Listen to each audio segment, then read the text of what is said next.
आपण पाहताय नमस्ते महाराष्ट्रात आणि या क्षणाची एक महत्त्वाची बातमी आपल्या हाती येत आहे। भारताचं लढाऊ विमान पाकिस्तानच्या हद्दीत शिरल्याचा आरोप पाकिस्तानने केलाय। तर भारताचं लढाऊ विमान पाकिस्तानच्या हद्दीत शिरल्याचा आरोप या ठिकाणी पाकिस्तानने केलेला आहे। याच प्रकरणी अधिक तपशील जाणून घेण्याचा आपण प्रयत्न करणार आहोत। प्रशांत लीला रामदास आमचे दिल्लीचे प्रतिनिधी आपल्या सोबत आहेत। प्रशांत, काय अपडेट पाकिस्तानच्या या आरोपाबाबत?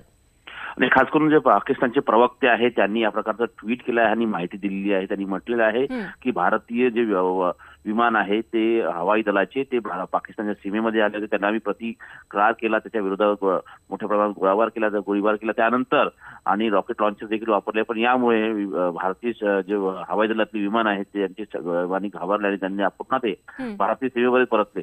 ते हा या प्रकारचे एक ट्विट आहे, पण महत्वाचं म्हणजे यामध्ये कुठल्याही प्रकारची वास्तविकता नाही असं भारतीय लष्कर स्पष्ट करत आहे की भारतीय विमान जे असतात नेहमी भारतीय हद्दीतच उडतात आणि त्यासाठी जी आंतरराष्ट्रीय सीमा आहेत त्या सीमेवरती ते उडतात आणि नो लँड जो एरिया त्या भागात कधी जातही नाही। आणि जोपर्यंत या संदर्भात केंद्रीय संरक्षण मंत्रालय आणि सोबतच भारतीय सरकारचं परमिशन मिळत नाही तोपर्यंत कुठल्याही देशाच्या परमिशन त्यांच्या सीमेत जाण्याचा अधिकार हा भारतीय हवाई दलाला नाही आहे। त्यामुळे या प्रकारे हे ट्विट आहे, या प्रकारे यावरती ज्या पद्धतीने राजकीय वर्तुळात चर्चा आली की हे सगळं थोटान आहे आणि ज्या पद्धतीनं आंतरराष्ट्रीय पातळीवरती आपल्याला कुठेतरी दिलासा मिळावा आणि सोबतच पाकिस्तानला कसं युद्ध नको या संदर्भात आपला एक मुलामा मिळावा यासाठी या प्रकारचं एक ट्विट केलं जातं अशी माहिती सध्या प्राप्त झाली आहे। अगदी, त्यामुळे पाकिस्तानच्या कूटनीतीचाच हा एक आणखीन एक खरं तर कट असावा असंच म्हणता येईल। प्रशांत, धन्यवाद या माहितीसाठी।